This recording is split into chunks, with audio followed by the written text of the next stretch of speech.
ماشاءاللہ یہ تھے جناب مولانا عبدالرشید صاحب قاسمی امام و خطیب جامع مسجد سرمبا منگیر.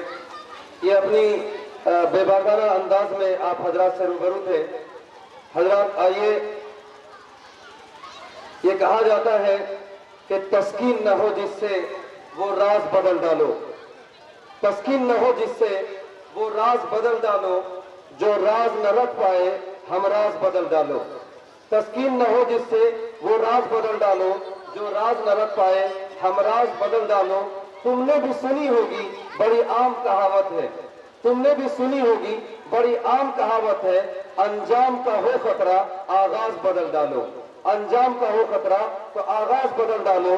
اور دشمن کے ارادوں کو ہے زیر اگر کرنا، دشمن کے ارادوں کو ہے زیر اگر کرنا، تم کھیل وہی کھیلو انداز بدل ڈالو، تم کھیل وہی کھیلو انداز بدل ڈالو. حضرات آئیے اب ایک ایسے جامعہ رہبری کے معطر استاد حدیث سے میں ملتمس ہونا چاہتا ہوں کہ یقیناً ایسے استاذ کی صحبت ٹھیکوں کو بھی کندن بنا دیتی ہے. ہم اپنی بے بضاحتی کا اعتراف کرتے ہیں کہ ایسی اعلیٰ قدر شخصیت کو پورے طرح پہچاننے سے میں قاصر ہوں. میں ایک ایسا مضمون کے ساتھ یہ آ رہے ہیں، یہ استاد حدیث جن کا موضوع ہے موجودہ حالات میں اتحاد و اتفاق. اس شعر کے ساتھ میں ان سے گزارش کرتا ہوں کہ دریا کے تلاطم سے تو بچ سکتی ہے کشتی، دریا کے تلاطم سے تو بچ سکتی ہے کشتی، کشتی میں تلاطم ہو تو ساحل نہ ملے گا، کشتی میں تلاطم ہو تو ساحل نہ ملے گا. انتہائی ادب کے ساتھ میں گزارش کرتا ہوں حضرت مولانا جمال اکبر صاحب دامت برکاتہ العالیہ جو استاد حدیث ہے جامعہ رحمانی منگیر میں، تو وہ تشریف لائیں اور اپنے پروز خطاب سے ہم تمام سامعین کے دلوں کو مستفیض فرمائیں. والصلاة والسلام على سيد الأنبياء والمرسلين أما بعد. أعوذ بالله من الشيطان الرجيم. بسم الله الرحمن الرحيم. واعتصموا بحبل الله جميعا ولا تفرقوا.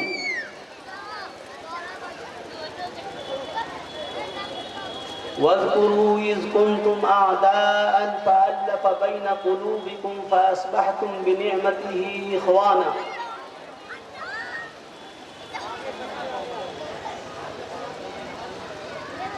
قال النبي صلى الله عليه وسلم المسلم أخو المسلم. وعن أبي هريرة رضي الله تعالى عنه قال قال رسول الله صلى الله عليه وسلم ثلاث منجيات وثلاث مهلكات. فأما المنجيات فتقوى الله في السر والعلانية، والقول بالحق في الرضاء والسخط، والقصد في الغناء والفقر. وأما المهلكات فمتبع هوى وشح مطاع وإعجاب المرء بنفسه هي أشدهن، أو كما قال عليه الصلاة والسلام.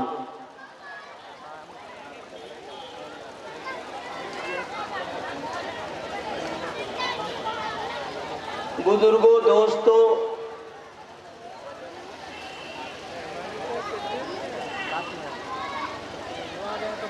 آپ مغرب کے بعد سے دین کی باتوں کو سن رہے ہیں اور سامنے آپ کے یہ بینر آویزاں ہے. اس بینر سے جلسے کی غرض و غایت بھی واضح ہے.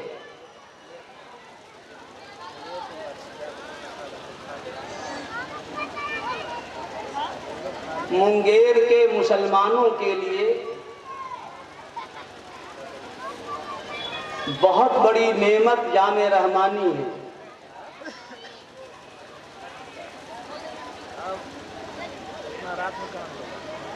ہم جس موضوع پر روشنی ڈالنا چاہتے ہیں ہم آپ کو وہ جگہ بتانا بھی چاہتے ہیں۔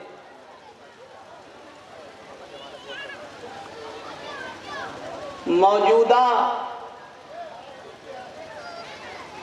دور میں نفس پرستی، انارکی، خود رائے، عجب پسندی، اپنے آپ کو اچھا کہلانے کا بیجا شوق،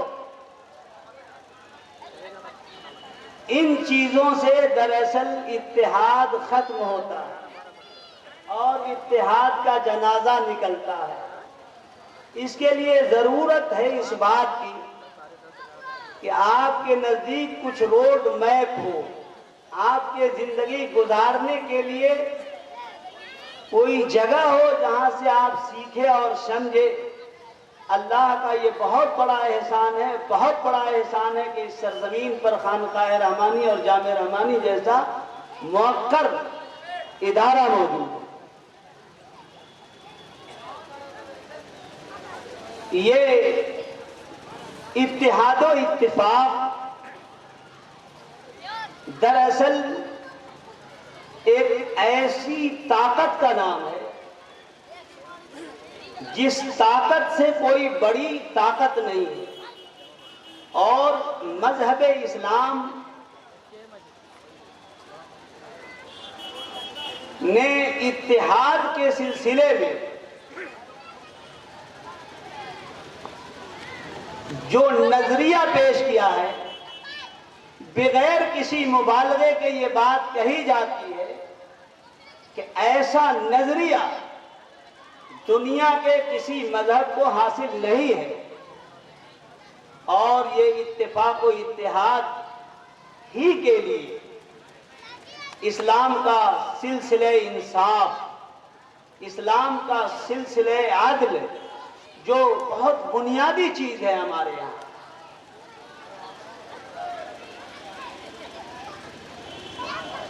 لوگ سمجھتے ہیں اس بات کو کہ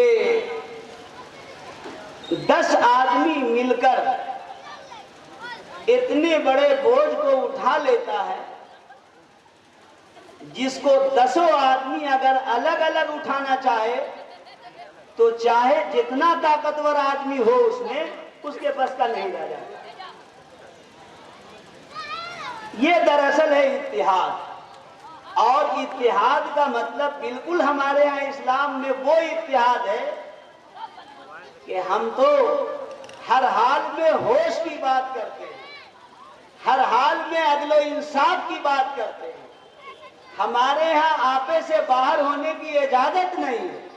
ہمارے ہاں سنجیدگی، متانت اور جوامردی اور بلند حوصلوں کے ساتھ قدم مضبوطی کے ساتھ آگے بڑھانے کی ہماری تعلیم ہے۔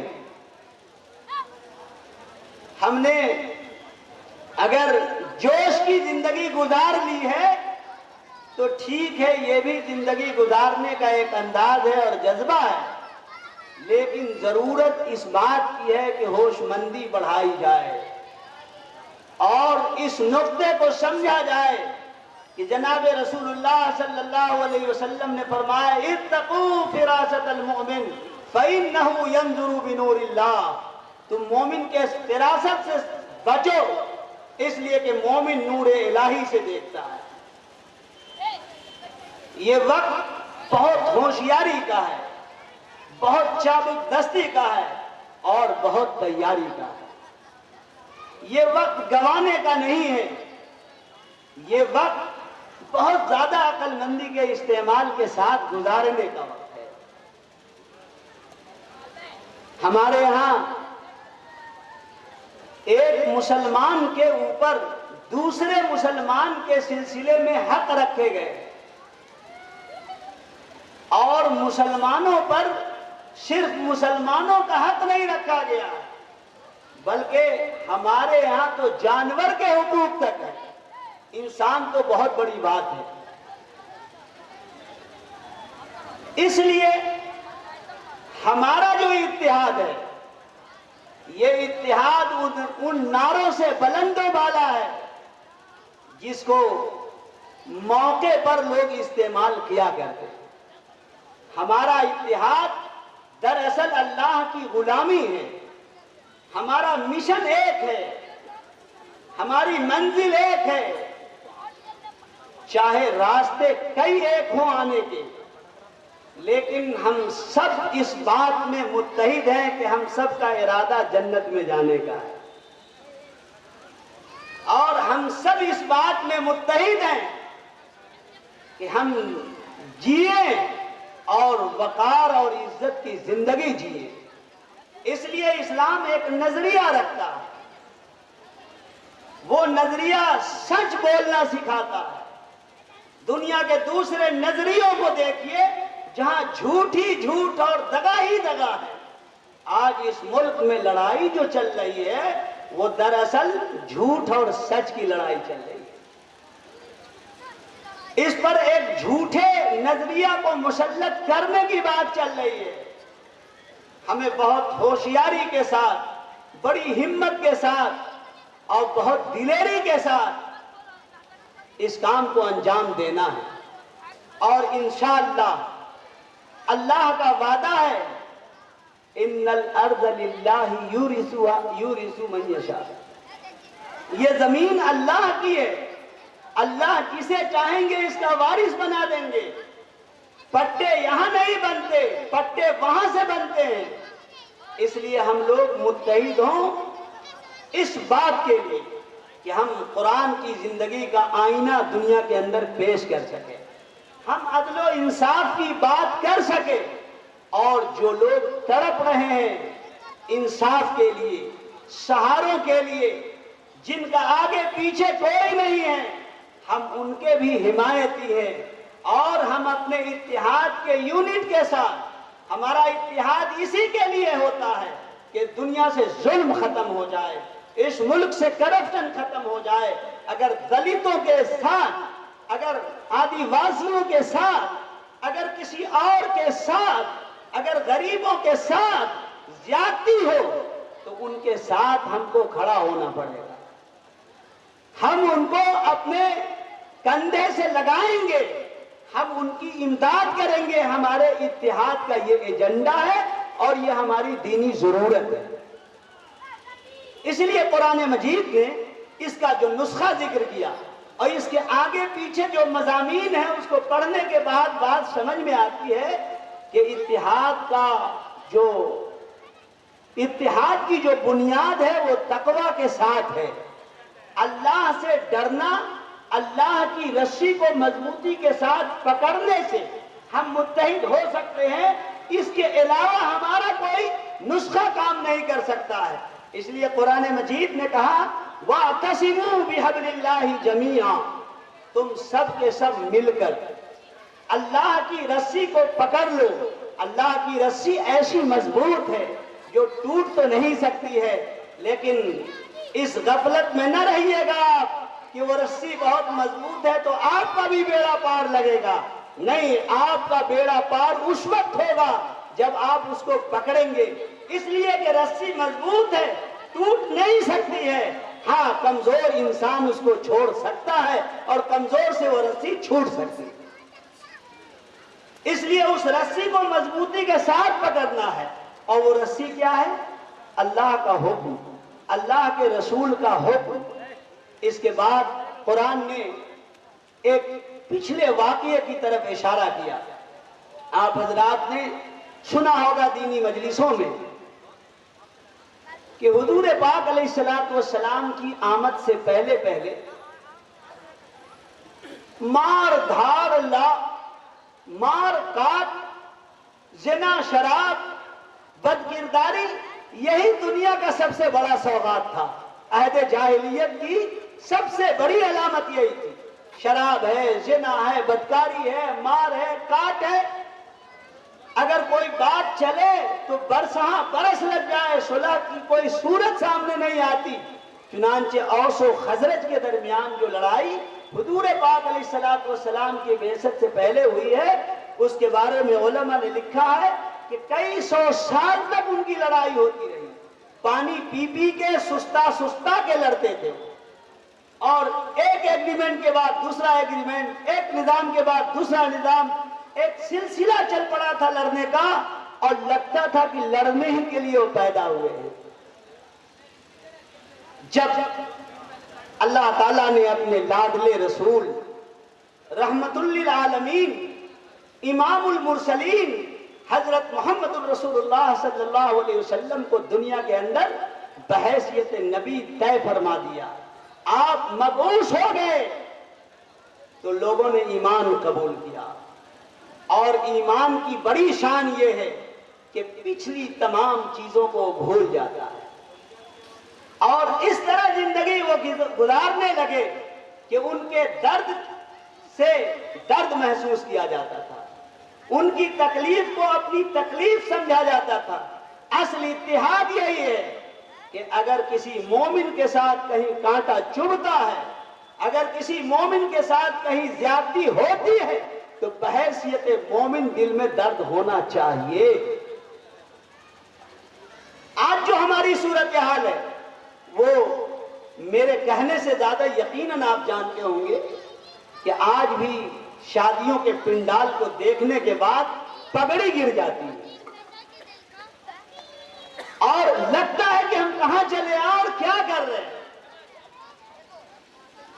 بہرحال اوس و خزرج کے درمیان بڑی لڑائیاں ہوئی، بڑی بڑی جنگیں ہوئی، سب کچھ ہوا، لیکن رسول اکرم صلی اللہ علیہ وسلم کی آمد سے، آپ کے ذات اقدس کی برکت سے وہ اس طرح سے آپس میں ہو گئے جس کا تصور نہیں کیا جا سکتا ہے۔ قرآن مجید نے یہی کہا کہ یاد کرو اس کو کہ تم پہلے آپس میں ایک دوسرے کے خون کے پیاسے تھے، تم اگر پوری دنیا کی نعمتوں کو خرچ کر ڈالتے جب بھی ایسا اتحاد نہیں دیکھ سکتے جو اتحاد حضرت نبی کریم صلی اللہ علیہ وسلم پر ایمان لانے کی برکت سے۔ ہمارا اتحاد اس کام کا اتحاد نہیں ہے کہ چلو یہ کمزور آدمی ہے، دکان لگائے ہوا اس کی دکان اڑا دو، نہیں، ہمارا اتحاد یہ نہیں ہے۔ ہمارا اتحاد تو یہ ہے کہ کمزور کو اگر کوئی ہلا رہا ہے تو ہم اپنی طاقت کا استعمال کریں گے، ہم اپنی قوت کا استعمال کریں گے، ہم اپنی صلاحیت کا استعمال کریں گے، ہم اپنی دولت کو لٹائیں گے اس کے پیچھے۔ ہمارا اتحاد دوسرے انداز کا اتحاد ہے بھائی، اور اس اتحاد کو لانے کے لیے بس ایک بات یہ ہے کہ اللہ کی رسی کو، اللہ کی شریعت کو مضبوطی سے تھاما جائے۔ اس بات کی غلطی نہ کیجئے کہ راہ بر کے بغیر آپ راستہ طے کر لیں گے۔ جو میں نے اپنے خطبہ کے دوران شروع میں ایک بات کہی کہ اس شہر کے لیے بڑی سعادت کی بات ہے کہ اللہ تعالیٰ نے اس شہر میں جامع رحمانی اور خانقاہ رحمانی جیسا ادارہ رکھا ہے، یہ اللہ کا انعام ہے۔ آپ کو احساس ہوگا، اور نہیں ہو تو احساس کیجئے۔ کیا مطلب ہے؟ ہم اپنی زندگی کیسے بنائیں گے، سنواریں گے، اور ہماری یہ زندگی کیسے پرکشش ہوگی اور کیسے مفید بنے گی، اور ہم دنیا کی ضرورتوں کو کیسے طے کر سکیں گے، اس کے لیے ہمیں رہبر چاہیے، ہمیں اپنا کوئی مربی چاہیے، ہم کو کوئی چلانے والا چاہیے۔ اس لیے کہ اللہ تعالیٰ نے پوری امت کو ڈرائیور کی حیثیت بنایا ہے۔ آپ کے ایک ایک قدم پہ اور آپ کے ایک ایک حرکت پہ نگاہ تو ہے، جانے دیجئے نگاہ والوں کی، لیکن ہماری ہر ادا وہاں ریکارڈ ہو رہی ہے۔ ہمارے ہر ادا کا ہم سے سوال اور جواب ہوگا۔ اس احساس کے ساتھ اگر ہم بڑھ گئے تو انشاءاللہ تعالی یہ تو مکری کے جالے ہیں، اِنَّا أَوْهَنَ الْبُيُوتِ لَبَيْتُ الْعَنْكَبُوتِ۔ اللہ تعالیٰ کو شر کرنے میں کوئی وقت نہیں لگتا ہے، اللہ تعالیٰ سببوں کو محتاج نہیں ہے، اللہ تعالیٰ مسبب الاسباب ہے، لیکن ضرورت اس بات کی ہے کہ ہم متحد ہوں اور ہم دین کے لیے متحد ہوں، دین کو اپنی زندگی میں جاری کرے، اپنے سماج میں جاری کرے۔ اور حضرت نبی کریم صلی اللہ علیہ وسلم نے جس اتحاد کی بات کی تعلیم دی ہے اس پر ہم کھڑے ہوئے. حضور پاک علیہ الصلوۃ والسلام نے جس اتحاد کو بتایا ہے اس کے اندر ایثار ہے، اس کے اندر قربانی ہے، اس کے اندر دوسروں کا عزت نفس ہے، دوسرے کے حقوق ہیں. اس میں جتنی زیادتی کی جائے گی ہمارا اتحاد چمکتا ہوا، دمکتا ہوا اور نتیجہ خیزی کے ساتھ نکلے گا. چنانچہ دیکھیے ہمارے اندر جب دین پر چلنے کا جذبہ تھا اور جب ہم اللہ کے ڈر سے زندگی گزار رہے تھے تو ہمارے پاس بہت اوزار نہیں تھے، بہت لوگ نہیں تھے. اس کے باوجود بیت المقدس بھی آپ نے فتح کیا، قسطنطنیہ بھی آپ کے قدموں میں آیا، ایران بھی گر پڑا اور نہ جانے کتنی بڑی بڑی چیزیں اللہ نے ہمیں عطا فرمائی ہیں. اور اس وقت میں بھی اللہ سے نا امید ہونا جائز نہیں ہے. اللہ تعالیٰ کی طرف سے عنایت ضرور ہے، لیکن ہم لوگوں کی ضرورت ہے کہ ہم اپنے گناہوں پر نادم ہوں، شرمندہ ہوں، اللہ سے معافی مانگے اور ایک مسلمان کے حق کو ادا کرنے میں تیزی کرے. یہ اتحاد کا پہلا ایجنڈا ہے اور یہ اتحاد کا طریقہ کار بنیادی ہے کہ ہم دوسرے کے حقوق کی ادائیگی میں لگ جائیں. جب انسان دوسرے کے حق کی ادائیگی کرتا ہے تو اس کے دل میں اس کی محبت آ جاتی ہے. مثال کے طور پر ایک آدمی ہے، کسی کا 50,000 روپیہ لیے ہوا ہے، دے نہیں رہا ہے، شیطان اس پر مسلط ہے اور اس نے یکایک اللہ نے اس کے دل میں اپنی محبت ڈال دیا، اپنا ڈر ڈال دیا اور وہ اس کے گھر پہنچتا ہے، کہتا ہے کہ دیکھیے آپ کے 50,000 روپیے میرے ہاں باقی ہیں، ہم آپ کے قرض دار ہیں اور یہ لیجیے 30,000 روپیہ ہمارے پاس ہے، یہ ابھی دے دیتا ہوں اور میرا بیٹا پیسہ بھیج دے گا تو باقی 30,000 دے دوں گا. یاد رکھیے اس کی محبت اس کے دل میں آ جائے گی اور اس کے بعد جب اتحاد کی بات ہوگی تو وہ بات طاقتور ہوگی. مفاد سے اوپر اٹھ کر جو اتحاد ہے وہ اسلامی اتحاد ہے اور اس اتحاد کے بغیر ہماری گاڑی نہیں چل سکتی. چنانچہ ہمارے آقا حضرت محمد صلی اللہ علیہ وسلم نے فرمایا کہ ایک مسلمان دوسرے مسلمان کا بھائی ہے. ایک کے درد سے دوسرے کو ٹیس محسوس ہونی چاہیے اور ایک کے ساتھ اگر زیادتی ہو رہی ہے تو دوسرے کا چین، اس کی نیند حرام ہو جانی چاہیے. حضور پاک علیہ الصلوۃ والسلام نے ایک موقع پر فرمایا کہ دیکھو 3 چیزیں ایسی ہیں جن کو سامنے رکھو گے تو تمہاری نجات ہو جائے گی. 3 چیزیں ایسی ہیں جن کو سامنے رکھو گے، اپنی زندگی میں ان 3 چیزوں کو اتارو گے تو تمہاری نجات ہو جائے گی. وہ 3 چیز کیا ہے؟ فتقوی اللہ فی السر والعلانیہ، اللہ سے ڈرو تنہائی میں بھی اور مجمع میں بھی. دیکھیے مجمع میں ڈرنا تو کچھ آسان ہوتا ہے، تنہائی میں ڈرنا یہ بہت بڑی بات ہوتی ہے. اور یہ تو اللہ تبارک و تعالیٰ سے کامل محبت کے بغیر ممکن نہیں ہے. تو فرمایا کہ اللہ سے ڈرو تنہائی میں بھی اور اللہ سے ڈرو مجمع میں بھی، فی السر والعلانیہ. دکھا کے یا چھپا کے ہر وقت تم اس کے احساس کے ساتھ زندگی گزارو کہ ہم کو اللہ کے ہاں جواب دینا ہے، اس لیے اللہ کے حکموں کی بجاوری کرنی ہے. چاہے وہ معاملہ میراث کا ہو، چاہے وہ معاملہ سود کا ہو، چاہے وہ معاملہ چوری کا ہو، چاہے وہ معاملہ ڈکیتی کا ہو، چاہے وہ معاملہ جیسا بھی ہو، اللہ سے ڈر ہوگا یہ گڑبڑیاں ختم ہو جائے گی. اور آگے فرمایا کہ حق بات بولنے کی عادت ڈالو چاہے ماحول جیسا بھی ہو. ہاں لیکن حق بات کا سلیقہ بھی ہونا چاہیے. حق بات بولنا ضرور چاہیے. اگر آدمی حق بولنا چھوڑ دے تو خدا کا عذاب آ جاتا ہے. اس امت کی بڑی شان یہ ہے کہ ناحق کو یہ قبول اور منظور نہیں کرتا. حق بات بولنی چاہیے چاہے ماحول جیسا ہو، لیکن حق بات کو حق کے طریقے سے بولنی چاہیے. پیشاب کو پیشاب کے ذریعے پاک نہیں کیا جا سکتا، پیشاب کو پانی کے ذریعے پاک کیا جاتا ہے. جھوٹ کا جواب جھوٹ نہیں بنتا، جھوٹ کا جواب سچ بنا کرتا ہے. اور آگے فرمایا اللہ کے رسول صلی اللہ علیہ وسلم نے کہ میانہ روی کی زندگی گزارو، چاہے تم کو غربت ہو، چاہے تم بہت امیر و کبیر ہو، لیکن تم زندگی گزارو میانہ روی کے ساتھ۔ خیر الامور اوساطھا، سب سے بہتر بات یہ ہے کہ میانہ روی کے ساتھ زندگی گزارے، عبادت میں نہیں بھائی، اپنے معاملات میں، اپنے خرچ میں۔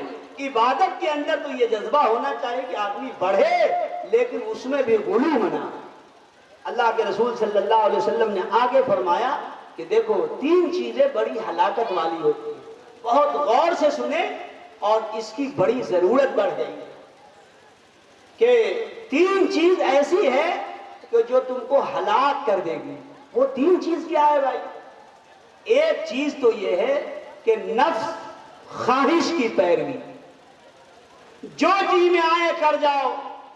آج کل کبھی کبھی آوارگی کو بھی لوگ آزادی کہہ دیتے ہیں، اور آزادی کی بات کہنے والوں کو بعض اوقات آوارگی کہہ دیتے ہیں۔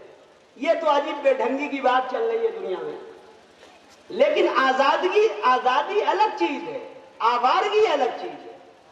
آزادی کہتے ہیں آئین کے مطابق ٹھیک سے زندگی گزارنا، یہ آزادی ہے۔ کاش اس آزادی کا لحاظ CAA بل کے اندر ہو گیا ہوتا تو یہ طوفان برپا نہیں ہوتا۔ آوارگی ہو گئی، آزادی کی ضرورت ہے۔ بہرحال ایک تو یہ ہے کہ نفس کی پیروی، جو جی میں آئے بولتا چلا جائے آدمی، نہیں، اس بات کی تعلیم اسلام نہیں دیتا ہے۔ اور آگے کہا گیا کہ وہ کنجوسی جس کی لوگ پیروی کریں، کنجوسی کی تعریف، ارے فلاں آدمی تو واقعی روپیہ کو واقعی روپیہ سمجھتا ہے، بہت ہاتھ اس کا مضبوط ہے، ایک دم پیسہ اس کے ہاتھ سے ہل نہیں پاتا ہے، لگتا ہے کہ یہ لڑکا اپنے وقت کا امبانی اور اڈانی بن جائے گا، پیسہ کو تو واقعی یہ پکڑتا ہے۔ دیکھیے پیسہ کو پھینکنے کی تعلیم اسلام میں نہیں ہے، لیکن پیسہ کو اس طرح پکڑنا کہ عزت چلی جائے اور پیسہ ہاتھ سے نہ جائے، یہ اسلام کی تعلیم نہیں ہے۔ اسی کو بخل کہتے ہیں، اسی کو کنجوسی کہتے ہیں۔ فرمایا آگے حضور صلی اللہ علیہ وسلم نے کہ اعجاب المرء بنفسہ، اور انسان کا اپنے آپ کو سب سے اچھا سمجھنا۔ جس کا ہی اثر لگتا ہے پارلیمنٹ میں پہنچ گیا کہ صحیح بات سننے کو کوئی تیار نہیں ہوگا، غلط ہی پر یقین جمائے بیٹھا ہے، لیکن اللہ کی ذات سے امید رکھیے، کام کیجئے، اللہ سے مانگتے رہیے، انشاءاللہ امید کی صبح ہوگی اور ہو کر رہے گی۔ فرمایا کہ اعجاب المرء بنفسہ، آدمی اپنے آپ کو سب سے اچھا سمجھے، سپرمیسی کی بیماری ہو جائے، میں جو ہوں کوئی نہیں ہے، امچو دیگرے نیست، پھر تو کسی کی بات سننے کو تیار نہیں، امام صاحب بولے تب نہیں، پیر صاحب بولے تب نہیں، مولوی صاحب بولے تب نہیں، پتہ نہیں کن کے سمجھانے سے آدمی سمجھ لے۔ نہیں، یہ سمجھنے کی بیماری ڈالنی چاہیے، ہمارے ملک کو کھا گیا۔ سمجھانے کی بیماری تو چل پڑی ہے، لیکن سمجھنے کی بیماری ابھی نہیں ہوئی ہے، لیکن یہ بیماری ہو جائے گی انشاءاللہ، لوگ سمجھیں گے۔ لیکن کم از کم آپ اپنے آپ کو اس کا رکھیے کہ آپ کے اندر سمجھنے کا مرض باقی رہے، کہ جب کوئی صحیح بات کہی جائے تو آپ ایک دم سے لبیک کہیے، آپ توبہ کے لیے بھی تیار رہیے، استغفار کے بھی لیے تیار رہیے، اور آگے کے لیے بھی تیار رہیے۔ مومن تیار رہتا ہے، مومن کی شان یہی ہے کہ وہ متحد رہتا ہے، لوگوں کے حقوق کا لحاظ کرتا ہے، اللہ کے ہر حکم میں چاہے ماحول جیسا بھی ہو، ہم تو ان کے حکم کا پالن کرتے ہیں، اور ان کے حکم ہی سے ہمیں کامیابی ہوتی ہے، چاہے وہ مارکے بدر ہو یا احد، اس سے کوئی بات نہیں ہے۔ ہماری قلت، ہماری کثرت، ہمارا یہ سب کچھ یہ ایک الگ موضوع ہے، ہم حکم الہی کے ہر حال میں پابند ہیں۔ تو کیا آپ اس بات کا عہد کرتے ہیں کہ مسلمان بحیثیت مسلمان بحیثیت مسلمان، یعنی ایمان کی بنیاد پر مسلمان سے محبت رکھے، ان کے حقوق کا لحاظ کرے، تاکہ عملی طور پر اتحاد امت سامنے آ جائے، اور جب ہم متحد ہو جائیں گے تو انشاءاللہ دنیا کے بکھرے ہوئے مظلوموں کو اپنے گردن سے لگا کے اور پھر میں اتحاد وطن کا اسکیم اس کے بعد رکھوں گا. انہی باتوں کے بعد بات ختم کی جاتی ہے. ربنا تقبل منا انک انت السمیع العلیم وآخر دعواہم الحمد للہ رب العالمین.